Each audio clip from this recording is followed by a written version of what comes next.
Espacio solicitado. El contenido y las opiniones vertidas en este programa son de exclusiva responsabilidad de los productores y no comprometen la posición, pensamiento ni criterio de Televisión Universitaria.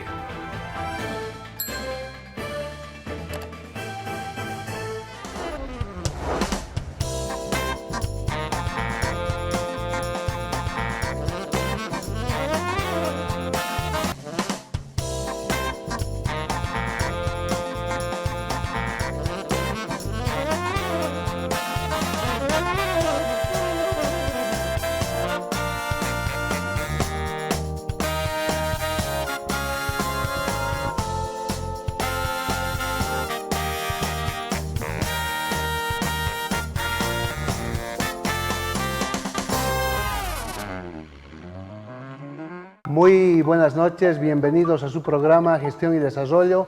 Importante hacer algunas reflexiones el día de hoy en concordancia a la planificación. Planificar implica diagnosticar, avisorar un futuro en relación a los indicadores que son útiles para la transformación. La noche de hoy vamos a trabajar en este análisis desde el espacio, desde la perspectiva socioeconómica, política, con el magíster Carlos Hoffman, director del IES, el Instituto de Investigaciones de la Facultad de Ciencias Económicas, y por otro lado estamos con el doctor Walter Paul Salinas, politólogo, experto en relaciones internacionales, pero que ha trabajado bastante en el ejercicio del poder, en la asesoría, y tiene que ver mucho con el aspecto de la planificación. Economía, planificación, política. La economía, ¿qué significa? Ejercicio del poder para hacer transformación. Gestionar la transformación es lo más complicado.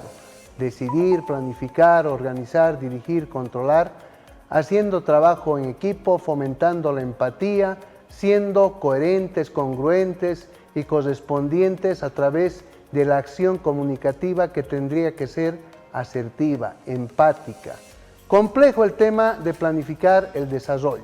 Le damos la más cordial bienvenida al magíster Carlos Hoffman en un primer momento. Adelante, por favor, con alguna consideración y el saludo inicial.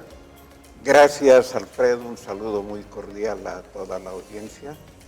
Y esperamos que esta charla pueda servir para adentrarnos en todo lo que es la planificación, cuáles deben ser los postulados de la planificación y cuáles deben ser las respuestas de la planificación. Sin duda, importantísimo. Doctor Walter Paul. Buenas noches, querido Alfredo.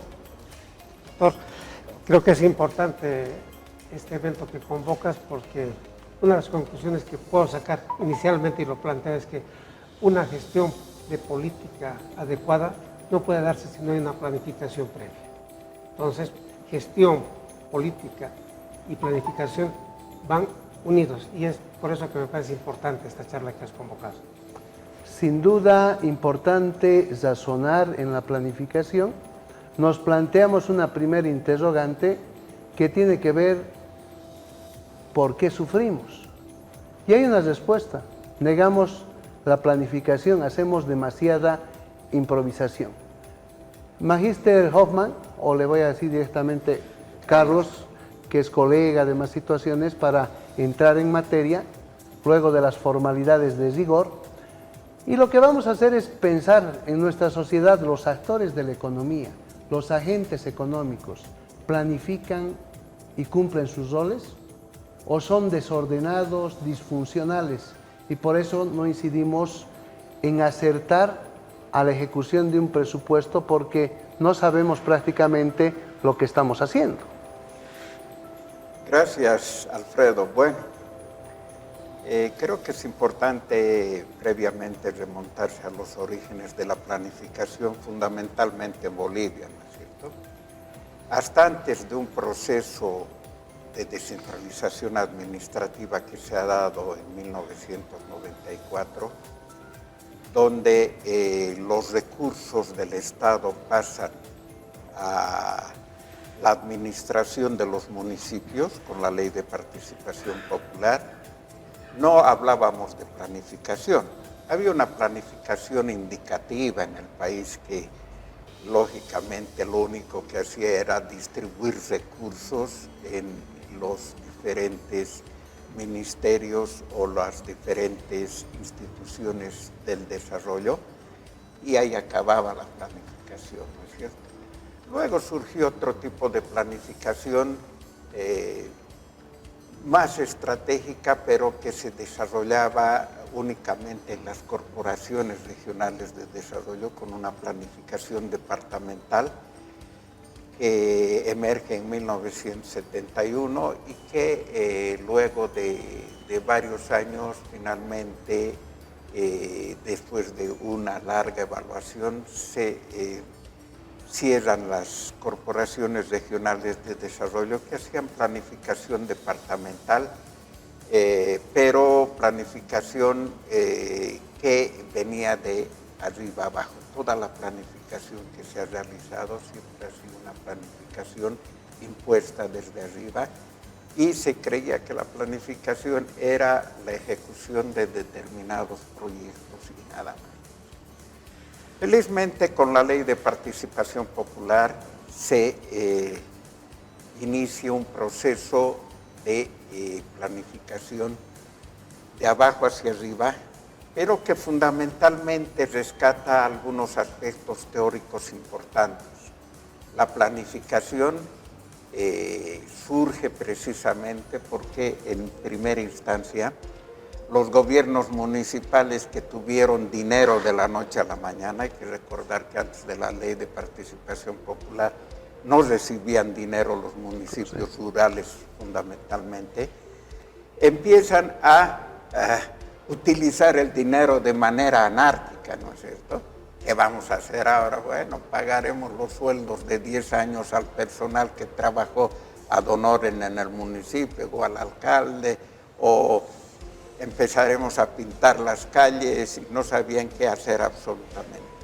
Entonces, surge la necesidad de planificar todo ese proceso, y la planificación se empieza a plantear precisamente en ese sentido, de no solamente asignar recursos a una serie de proyectos, sino establecer toda una estrategia de desarrollo que permita finalmente ejecutar las inversiones de manera planificada en función de precisamente las necesidades de la población. La planificación entonces se empieza a ejecutar buscando una estrategia de desarrollo, buscando un norte, hacia dónde iba a ir el municipio, y se basa fundamentalmente en las vocaciones del municipio. Había que aprovechar las vocaciones del municipio. La planificación, el primer elemento que tiene para concretarse es de que hay que aprovechar las vocaciones del municipio y hacer las inversiones en función de esa vocación, primero. Estaríamos hablando de un aspecto vinculado al territorio, a los recursos. Lógicamente. También los recursos humanos, porque tienen habilidades, tienen un legado cultural, vamos a decir. Lógicamente. Entonces, la planificación participativa es sobre todo una planificación territorial, es una planificación espacial. Seguramente había la planificación sectorial, se planificaba el sector educación, el sector salud, etcétera, etcétera, pero no había una planificación territorial. Y esta planificación, primero lo que hace es decir, a ver, ¿qué tenemos, qué podemos potenciar, qué recursos podemos utilizar para ir potenciando aquello? Entonces, primero la planificación, después el análisis de problemas. Es importante ver cuáles son los problemas fundamentales para ir solucionando esos problemas a través de los objetivos específicos de la planificación. Y, lógicamente, los programas, proyectos que había que ir alimentando o invirtiendo en los diferentes programas que lógicamente estén ligados a las necesidades de la población, pero fundamentalmente a la estrategia de desarrollo. Entonces, de esta manera es que la planificación empieza a ser utilizada por las unidades administrativas del Estado, en todas las unidades administrativas del Estado, aunque diremos que esta planificación en algunas instancias no ha sido eficiente, ¿no es cierto? Hay directrices de la inversión del Sistema Nacional de Inversión Pública que nos dicen cómo debemos utilizar los recursos, pero generalmente o en algunos de los casos han habido algunas desviaciones que no nos permiten. El gran problema en este momento de la planificación es de que no ejecutamos proyectos que sean, yo les digo, rentables, aunque muchos no son proyectos que realmente generen procesos de desarrollo. ¿Cuál es el objetivo de la planificación? Generar procesos de desarrollo. Economía y desarrollo multifacético, claro, y es importante. Claro. En este sentido, uno de los problemas que estamos viendo, y voy a dejarlo aquí, es de que no hay todavía una selección adecuada de los proyectos que sean los que generen mayor beneficio.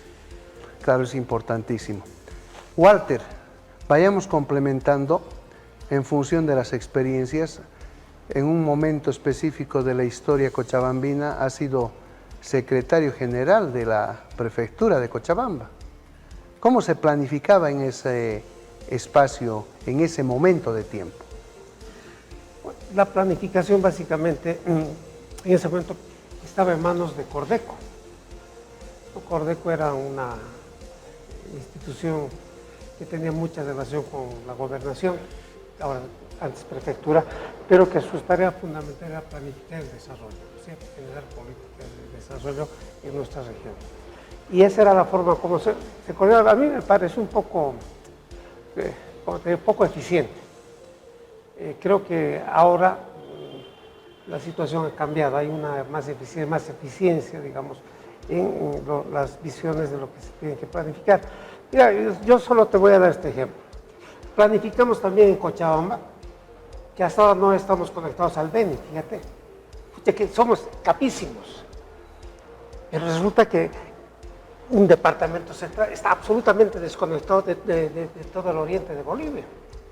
Entonces, esos son los temas que tienen que ver no solamente con la planificación, sino con el tema de visión de gestión política, ¿no? Lo que aquí ha habido, yo puedo decir, tenemos excelentes planificadores, personajes de primer nivel, pero lo que ha faltado es una visión de gestión política para utilizar los insumos de la planificación para generar, por ejemplo, la conexión de Cochabamba con el resto del país, ¿no es cierto?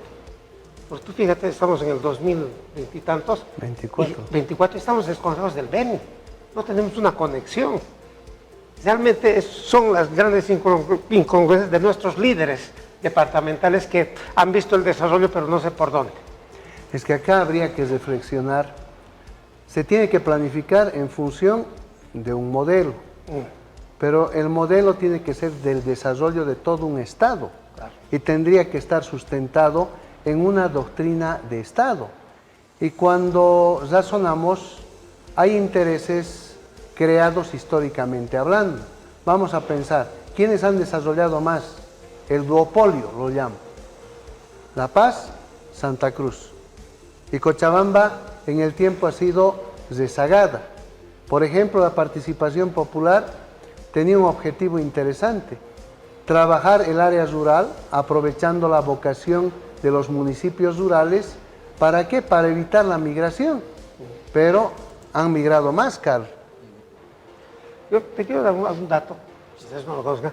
Cuando se construyó el camino, el nuevo Cochabamba-Santa Cruz, ¿no es cierto?, que era el 1 y 4, inicialmente el proyecto estaba destinado a conectar Cochabamba con Trinidad.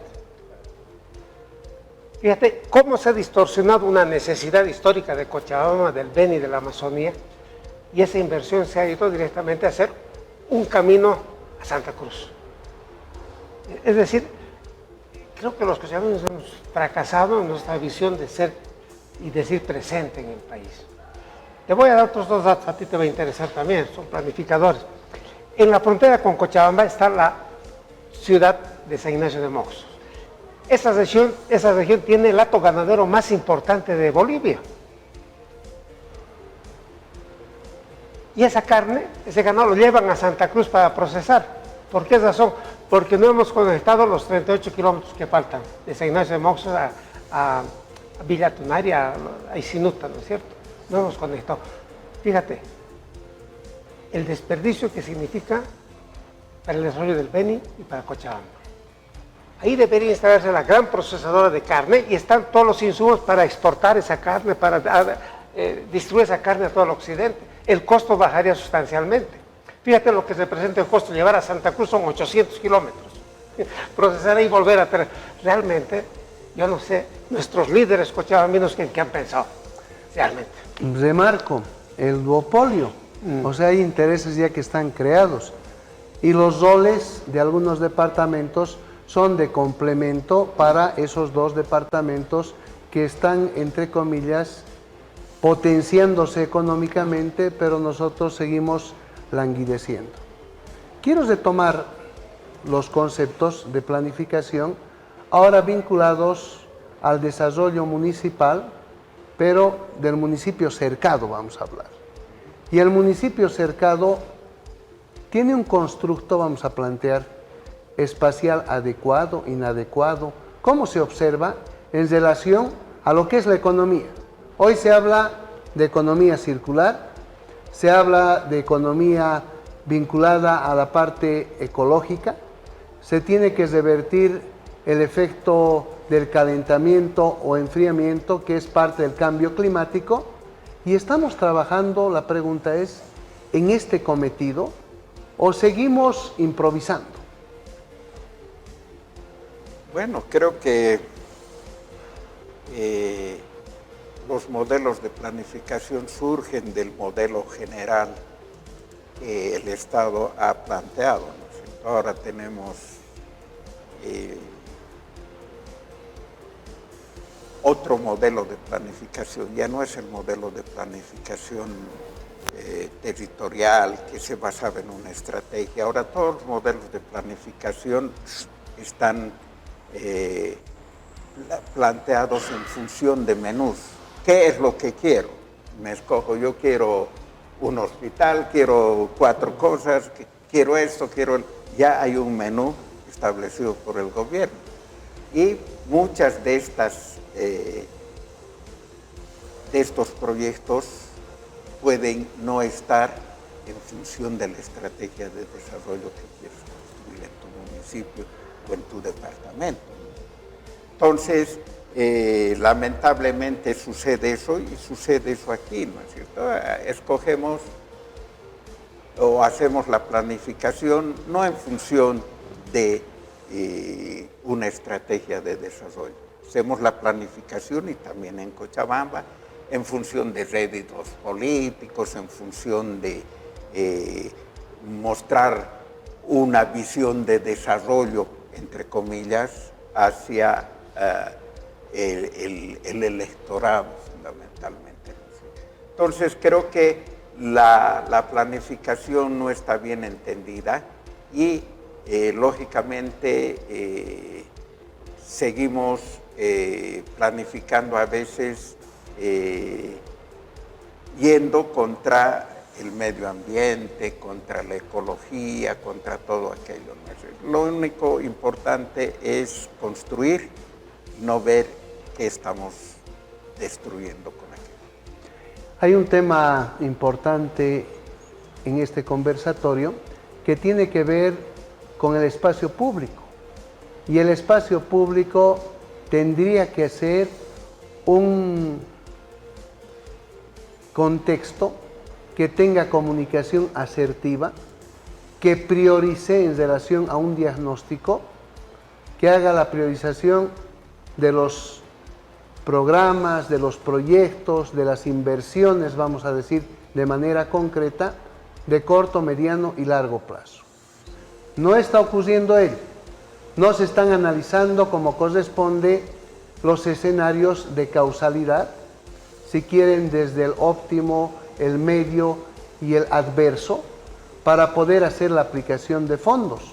Y la aplicación de fondos tiene que ver con saber qué voy a producir, para quién producir, cómo producir y con quiénes producir, para obtener resultados y externalidades positivas más que negativas, porque todo tiene su coste de oportunidad. Hay una lucha de intereses en el contexto. Ahora, esta pregunta de cómo anda el espacio público, la participación, la democracia, se la traslado a Walter. Yo creo que hemos distorsionado el modelo democrático en el país. Se han dado avances importantes, como muy bien se menciona acá, por ejemplo, algo que yo he sido secretario general de la alcaldía, por ejemplo, de Cochabamba, y uno de los grandes problemas que había era el tema de los recursos, como en todos los municipios, eran realmente muy escasos. Con la participación popular se ha logrado dotar, ¿no es cierto?, a los municipios de recursos adecuados, sobre todo los municipios del eje central son los que más se han beneficiado, obviamente los municipios. Eso ha permitido visualizar de mejor manera el desarrollo de la ciudad de Cercado, por ejemplo. Pero lamentablemente no se han cumplido lo que se había planificado, no se ha cumplido. Por ejemplo, este lotamiento indiscriminado que hay en la zona sur, los cerros, se había visto inicialmente en la planificación que se había hecho de desarrollo de la ciudad como zonas de áreas de protección, zonas de área verde, de generar de oxígeno, por ejemplo. No se ha cumplido absolutamente nada y ahí tienes toda esa zona totalmente loteada. O sea, hemos perdido nuestra capacidad de generar oxígeno, nuestra capacidad de productividad, por ejemplo, agropecuaria, excelentes productores, y hemos perdido, digamos, la posibilidad de tener una ciudad sana. Uno de los grandes problemas que tiene nuestra ciudad, Alfredo, es que el aire que respiramos es de los más contaminados de Sudamérica. Es terrible. Y lamentablemente no hay respuestas adecuadas. Y yo deduzco lo siguiente. Para mí, la única manera de superar esta crisis es a través de una planificación adecuada y cumpliendo lo planificado, no sé si me entiendes. Porque no tiene sentido que los planificadores planifiquen un desarrollo, planifiquen mejora la calidad de vida y luego no se cumpla. Claro, la ejecución no tiene presupuesto, exacto. La ejecución, o sea, tiene artificios y hacen desvío de fondos. Correcto. Un ejemplo les voy a dar, por ejemplo, el tema del río Rocha. Inicialmente, donde más contaminación penetra el río Rocha es por la parte de Sacaba. La alcaldía de Sacaba ha construido un proyecto muy grande, millonario, para que esas aguas sucias entren primeramente a esa planta de purificación y luego vuelvan al río, ¿no es cierto? Pero ¿qué es lo que sucede? Resulta que no ha cumplido esa su planificación. O sea, ellos han hecho el diseño de ese proyecto. Se ha construido el proyecto. Se ha construido más. Claro, se ha construido y no funciona. Otro elefante blanco, Carachipampa en Potosí, ¿no? No, pero esto es grave para... ustedes son planificadores, esto es grave para nosotros, porque realmente está dañando nuestra salud, está dañando nuestro medio ambiente. Yo quisiera yo creo que váyanse tipo 7 de la noche aquí por el aeropuerto, ese olor que despide ese canal de río que tenemos, ese cauce de río, es terrible. Entonces, creo que, yo te digo honestamente, Alfredo, creo que es momento a través de estas acciones, programas que ustedes están emprendiendo, generar conciencia y hacer, por ejemplo, que ese proyecto, ¿no es cierto?, de la planta purificadora en Sacaba se reencauce y cumpla sus obras, porque se ha invertido mucha plata. Eso va a aliviar mucho el tema de la contaminación ambiental en el cauce del río que tenemos. Uno se pone a reflexionar, tenemos un proyecto que lo ha ejecutado Sacaba, pero ese proyecto no es parte del compromiso de los otros municipios. Entonces no hay inversión concurrente. Y nos llama la atención porque cuando no existe para un proyecto que va a beneficiar a varios municipios, el complemento, lo empático, es difícil generar resultados y externalidades positivas. Señor director, vayamos a cumplir con nuestros auspiciadores. Pausa comercial.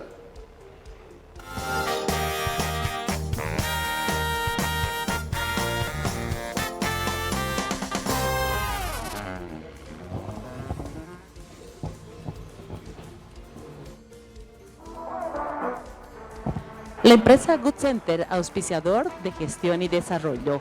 La empresa Good Center se encuentra en el mercado San Antonio, en el sector de venta de calzado San Crispín. Le ofrece a usted una gran variedad de zapatillas deportivas de diferentes líneas reconocidas a nivel nacional e internacional. Puma, Reebok, Under Armour, Adidas y muchas otras para que usted pueda hacer la selección adecuada. Pero también calzados para las damas elegantes de industria brasilera. Todas ellas, la selección adecuada para usted. Línea, Visano, Beira Río, Modare, Moleca, Picadillo y muchos otros. Good Center junto a las familias cochabambinas.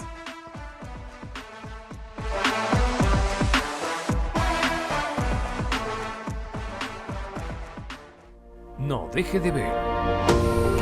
Gestión y desarrollo con el Dr. Alfredo Mancilla. Los domingos a partir de las 19 horas 7 de la noche. Por TVU, Somos Cochabamba. No deje de ver. De primera mano. De lunes a viernes a partir de las 10 de la mañana. Por TVU, Somos Cochabamba.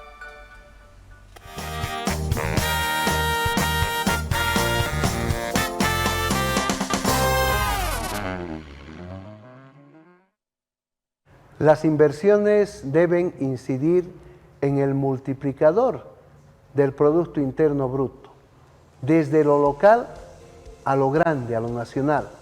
Pero ¿qué pasa cuando las inversiones no están convenientemente estudiadas? Tenemos un desangre para la economía y un costo de oportunidad altísimo. Carlos, pensemos en la sostenibilidad, una palabra importantísima, porque se hacen estudios de preinversión, se llega al diseño final, se llega a la ejecución y el proyecto tendría que sostenerse en el largo plazo. Debe aprender a tener vida propia, como una empresa que genera el efecto multiplicador, la diversificación, la retroalimentación. Así es, plenamente de acuerdo. Creo que el gran problema que tienen nuestros planificadores en este momento es de que planifican proyectos, se hacen los proyectos y estos proyectos primero son ineficientes, no son eficientes. Todo proyecto, se supone que un proyecto, cuando se hace una inversión, este va a generar retornos mayores a esa inversión, además contando con el valor del dinero en el tiempo, ¿no? Si esto hacemos la evaluación de un proyecto, esa misma evaluación se hace en cualquier tipo de proyectos, incluidos los proyectos de inversión pública o proyectos sociales. Si no, no tiene sentido hacer una inversión. Si yo invierto $1.000 millones y no voy a recuperar esos $1.000 millones en beneficios de la población, en beneficios monetizados de la población, le diremos, no tiene sentido hacer. Entonces, los proyectos son muy ineficientes en las unidades administrativas del Estado. Primero, ¿por qué? Primero, porque no son proyectos rentables, entre comillas. Segundo, son proyectos que tienen varios vicios de corrupción, sobredimensionamiento de precios, sobredimensionamiento de tiempo y todo aquello. Mucho imprevisto, ¿no? Cuando Claro. deberían ser estudiosos los sujetos para calcular de manera prácticamente exacta o con el menor error posible. Así es. Tercero, creo que es importante manifestar que esos proyectos deberían ser útiles a la población. Entonces, si un proyecto no es sostenible, no tiene por qué haberse ejecutado. Y el gran problema que tenemos en este momento, como decía Walter, es de que hay muchos proyectos que se ejecutan y que ni siquiera entran en funcionamiento. O sea, creo que algo que en la Unión Europea nosotros veíamos y decíamos, primero hay que hacer una evaluación de la sostenibilidad. Construyamos una escuela y si no tenía la escuela asegurados los ítems para maestros, si no tenía asegurado el mantenimiento y operación, si no tenía aseguradas las reparaciones, si no tenía asegurado una serie de costos posteriores a la inversión, simplemente les decíamos, señores, no se hace. Entonces creo que es importante de que un proyecto sea sostenible sobre todo y de que un proyecto sea eficiente. En un análisis, en una investigación que he desarrollado, he visto precisamente que hay una ineficiencia total de los proyectos, que no le interesa a nadie si el proyecto está generando retornos importantes a la sociedad. No le interesa a nadie. El proyecto está ahí, ni siquiera nos ocupamos de evaluar si ese proyecto es sostenible, es rentable, está generando beneficios, ¿no es cierto? En el país, lo único que evaluamos es cuán gastadores somos. A ver, en tu COA tú tienes que gastar 100 millones. Has gastado 90, qué bien, felicidades. Has ejecutado el 90%. Y no se habla de la calidad. No se habla de la cantidad, de los retornos que está generando, de la sostenibilidad de los proyectos. No se habla absolutamente de nada. Lo único que nos interesa es ser gastadores. En un análisis que hice de la misma universidad me decían, pero la universidad no gasta. Qué bueno. Mejor no gastar a malgastar esos recursos. Correcto. Que se malgastan. Claro, me parece claro. Walter, vayamos al pensamiento del político. ¿El político piensa en la sostenibilidad o en qué piensa? Porque hay que entender esta lógica del político. Yo creo que los políticos en el país se improvisan. O sea, los políticos se hacen por los múltiples fracasos que van acumulando a lo largo de su vida, ¿no? Entonces, hay pocos... O sea, no son líderes, claro, son gestores de la planificación. Hay pocos políticos que se dedican a estudiar, a ver la planificación, a ver esos aspectos, son fundamentales en la gestión. ¿No? Entonces, eso lleva a que generalmente las gestiones de muchos políticos sean un fracaso. Les voy a dar un ejemplo. En un municipio cercano, no voy a decir el nombre, cercano a Cochabamba, se ha construido una planta de tratamiento de aguas servidas.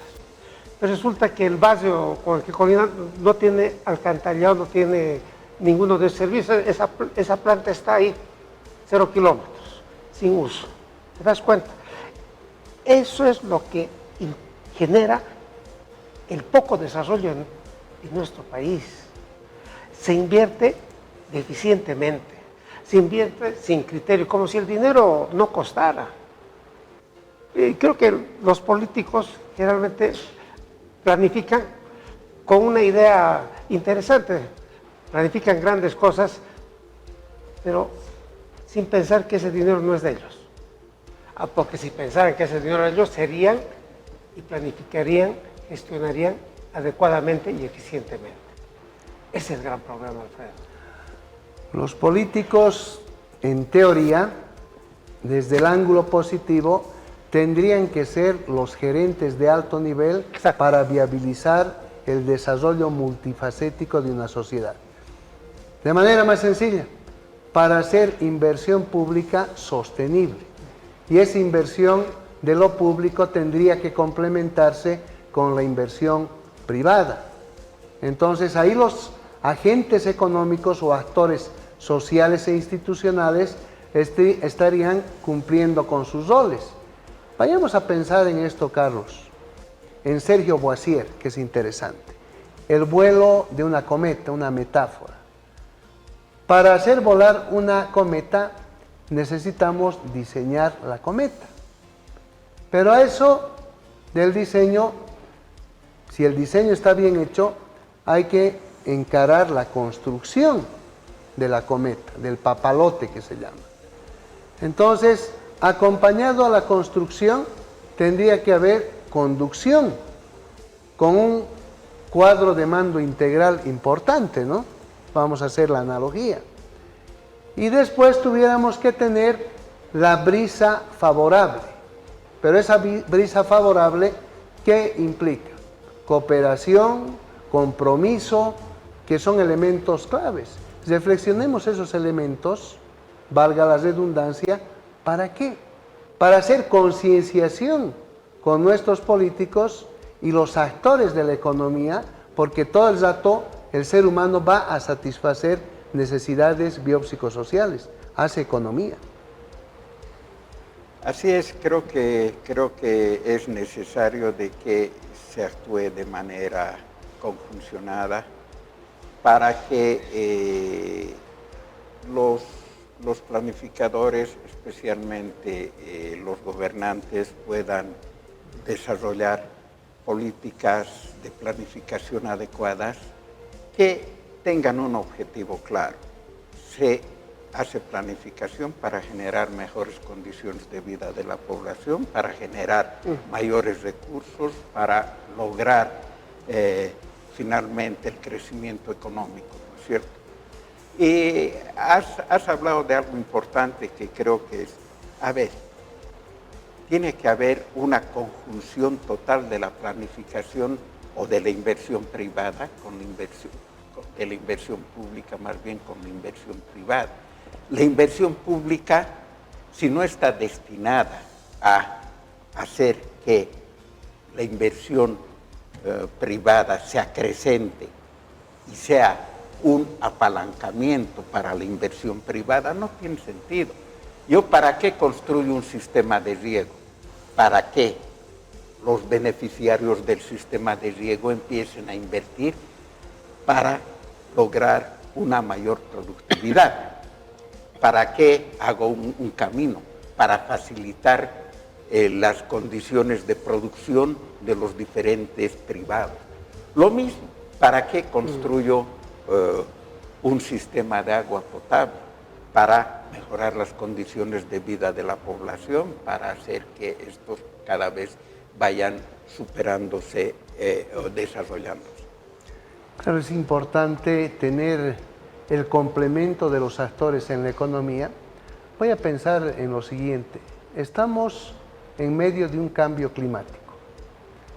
Hablamos hoy de economía circular.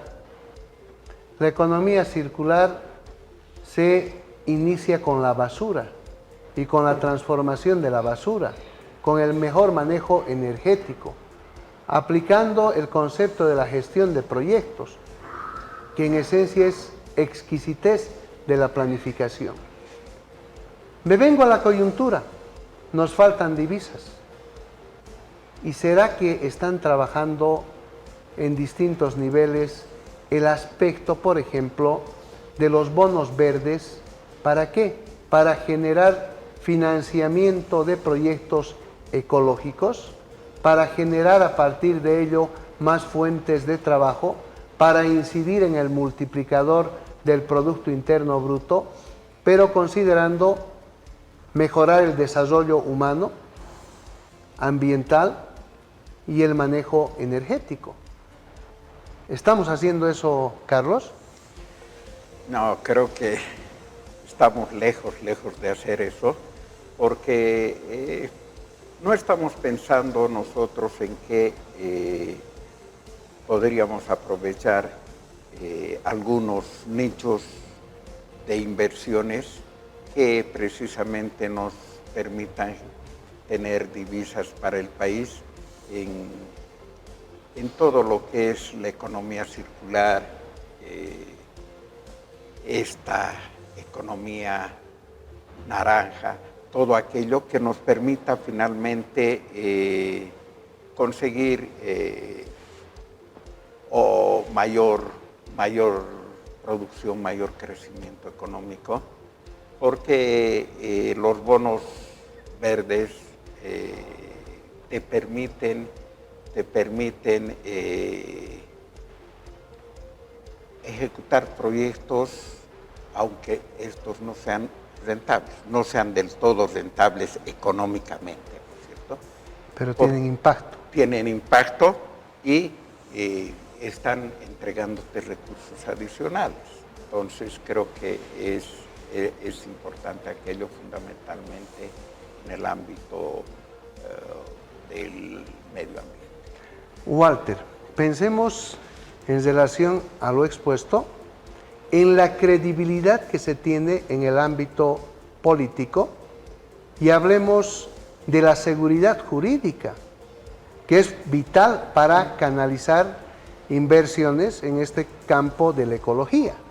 Sí, yo quisiera puntualizar lo que han dicho ustedes, que algo que me parece necesario. 75% de energía en el país, la que consumimos, se produce por termoeléctricas. Lo que ha sido un error garrafal de política de Estado. Y aquí no voy a decir este gobierno o lo otro, es una política de Estado errada, porque debíamos haber priorizado la energía hidroeléctrica. Tenemos toda la potencialidad para generar energía hidroeléctrica. Eso supondría menos contaminación, energía mucho más barata y ahorro de gas. Y no se ha hecho eso. Es decir, en este momento somos esclavos de la energía termoeléctrica y es una situación realmente insostenible. Entonces, creo que es el momento, y vuelvo a decir, que estos líderes partidarios se pongan a pensar y digan, es el momento de priorizar la energía hidroeléctrica, porque la energía termoeléctrica es insostenible. Solamente ese pequeño aporte a lo que ustedes han comentado en ese tema. Claro, y eso nos demuestra que no existe regulación para cambiar esa tipología de manejo de la energía eléctrica. Y en consecuencia estamos descontextualizados en relación a lo que está haciendo el mundo en economía circular. Carlos, pensemos ahora en sintetizar por qué fracasan las inversiones. Voy a pensar como guía en una tripleta. Primero, el estudio de mercado, porque es clave el estudio de mercado. Si no hay mercado, no hay sostenibilidad. Pero el mercado define el proceso de producción y las economías de escala que sean amigables con el manejo energético y ambiental. Y finalmente, tenemos que conectar todo ello al flujo. Pero el mercado muchas veces falla, porque el mercado es como un camaleón. Los gustos, preferencias de la población pueden cambiar cada microsegundo. Entonces, ¿será que cuando generamos la viabilidad de los proyectos, los estudios están bien trabajados? ¿O existen dudas? Porque en nuestro país, lamentablemente, a los que estudian los alean y a los que tienen compromiso político partidario en la inversión pública le dan oportunidad para trabajar, pero fallan demasiado. Yo creo que es importante lo que dices porque, a ver, ¿por qué los proyectos no son sostenibles o por qué fracasan las inversiones? ¿No es cierto? Las inversiones fracasan fundamentalmente ¿por qué? Porque se ejecutan proyectos que no tienen estudios. Y hay que ver hay que hacer varios estudios. El primer estudio, el estudio de mercado, yo le llamo el estudio social, si quieres, ¿sí? O la viabilidad social. Correcto. ¿Es necesario? Aquí los cochabambinos siempre peleaban, decíamos, queremos agua. Entonces, un estudio de mercado nos dirá si hay un déficit o hay una demanda insatisfecha del agua. Entonces se ha hecho un estudio de mercado adecuado, hay una demanda insatisfecha del agua. Luego pasaremos al estudio técnico. Diremos, bueno, señores, evidentemente hay una demanda insatisfecha de agua y hay que formular un proyecto que nos dote de agua potable. Y veremos si es que hay nos vamos, y yo estoy hablando un poco de Misicuni en sus inicios, nos vamos al Paso, nos vamos a Vinto, y decimos, sí, podemos, hay pozos de agua suficientes para satisfacer la demanda de Cochabamba. Los de Vinto nos dicen, señor, si esta agua no se toca porque es de Vinto. Entonces, decimos, no hay viabilidad técnica para hacer, pero tenemos los ingenieros que nos dicen, no se preocupen, nosotros nos las ingeniamos y conseguimos agua de donde sea. Consiguen el agua de Misicuni. Tenemos el agua, hay que hacerle nada más que un tunelcito y se acabó. Pero los ingenieros consiguen el agua, no les interesa a qué precio. Lo importante es que haya agua. Un ingeniero cuando construye un puente te dice, este puente yo lo construyo, no te preocupes vos, puede costar 10 veces más de lo que yo tenía pensado, pero ya este puente va a tener estas características. Entonces, la viabilidad técnica. ¿Podemos hacer el proyecto o no podemos hacer el proyecto? La tercera es la viabilidad económica. Tenemos que ver necesariamente si el proyecto es rentable, si tenemos los recursos para ejecutar aquello. Y ahí debería acabar todo, ¿no? Es rentable, entonces ejecutamos el proyecto. Pero hay dos viabilidades importantes, que creo que esta debería ser la receta para todo. La viabilidad ambiental. Es necesario, este proyecto satisface todas las restricciones ambientales, está de acuerdo con no hipotecar el futuro de nuestros hijos. Hacer equidad generacional. Así. Entonces, la viabilidad ambiental. Y finalmente creo que la viabilidad de sostenibilidad. Es sostenible, va a ser sostenible este proyecto en el tiempo. Con esas 5 viabilidades, tú puedes garantizar que un proyecto va a ser realmente sostenible en el tiempo, va a ser rentable, va a generar beneficios y, lógicamente, que va a provocar un proceso de crecimiento económico y bienestar en la sociedad. Importantísima reflexión. Walter, quiero pensar en lo siguiente. Los actores en la economía. Vamos a pensar en las personas, en la interacción económica. ¿Son ordenadas o son desordenadas?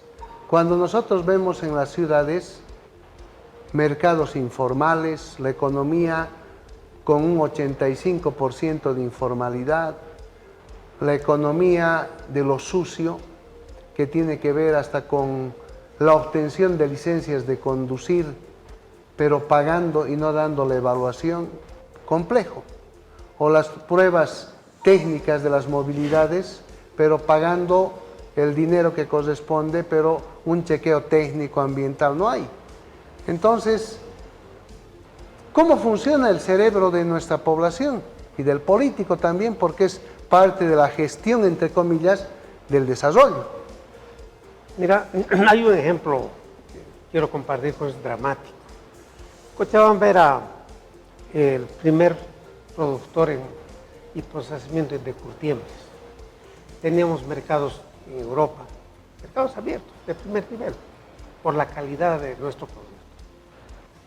Todas esas plantas, todas esas empresas de curtiembres se han ido de Cochabamba, porque dice que contaminaban el río Rocha.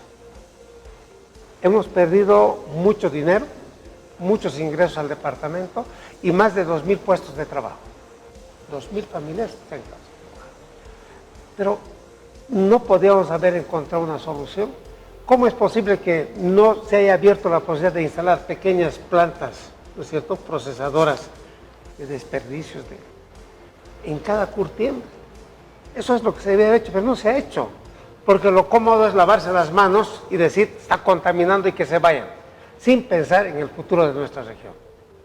Yo conozco muchas empresas de curtiembres que tienen sus plantas procesadoras del agua contaminada, pequeñas plantas. ¿Y por qué las autoridades de nuestro departamento no hicieron eso? una pregunta, ¿no es cierto? Es decir, estamos nosotros, yo te voy a decir lamentablemente, mal. Cada vez nuestro departamento es más pobre. Mira, Alfredo, te vas a alarmar. Somos el 7º departamento más pobre de Bolivia. Datos del INE, nuestra renta per cápita es de $3.100. La media del país es de 3.700.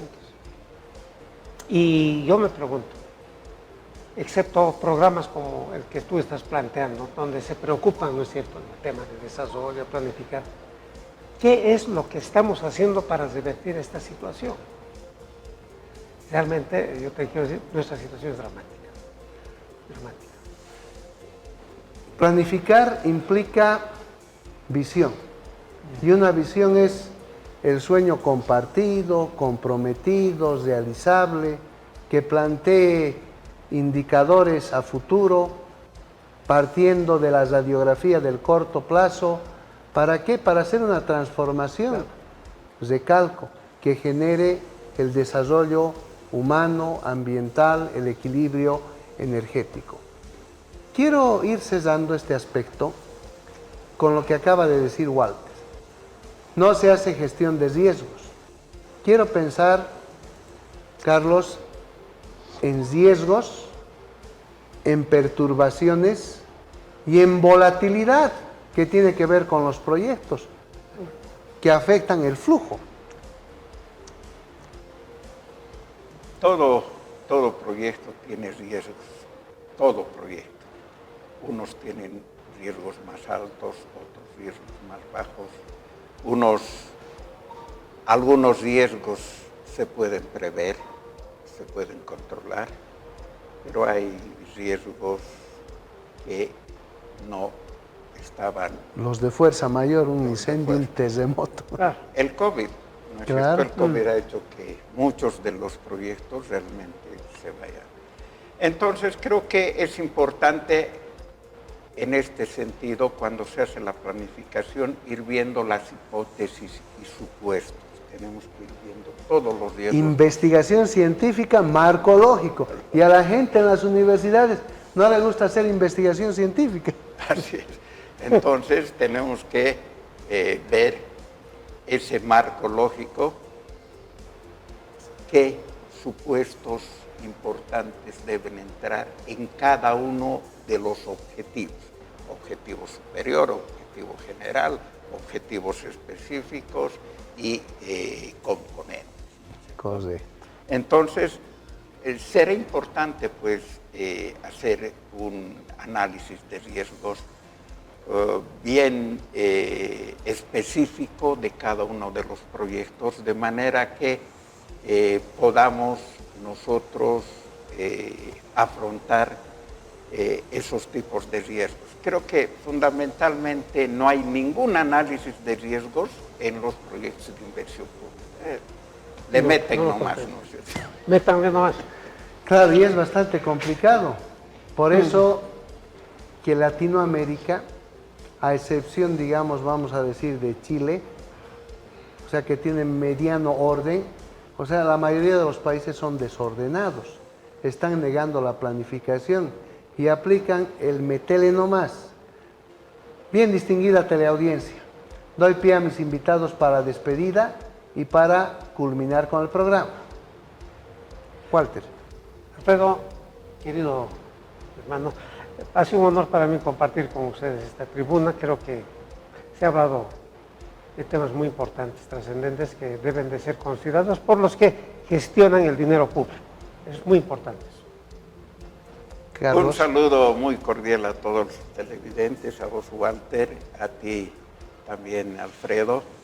Felicidades por tu programa y creo que este tipo de programas es el que tienen que desarrollarse especialmente desde las unidades académicas del país.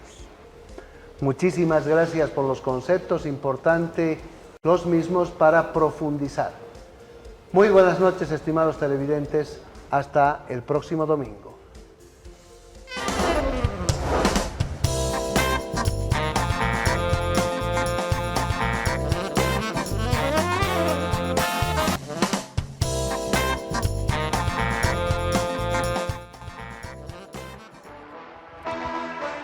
La empresa Good Center ha presentado Gestión y Desarrollo. Reiterar, la empresa Good Center se encuentra en el mercado San Antonio, en el sector de venta de calzados San Crispín.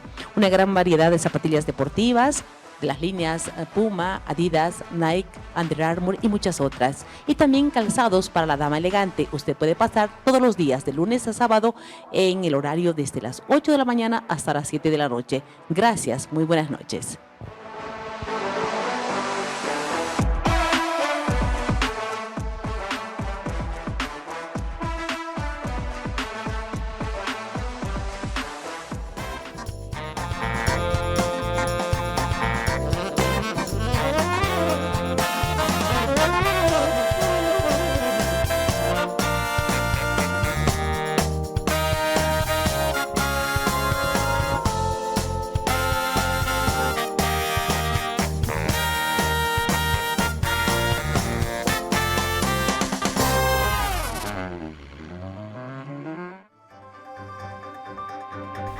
Espacio solicitado. El contenido y las opiniones vertidas en este programa son de exclusiva responsabilidad de los productores y no comprometen la posición, pensamiento ni criterio de Televisión Universitaria.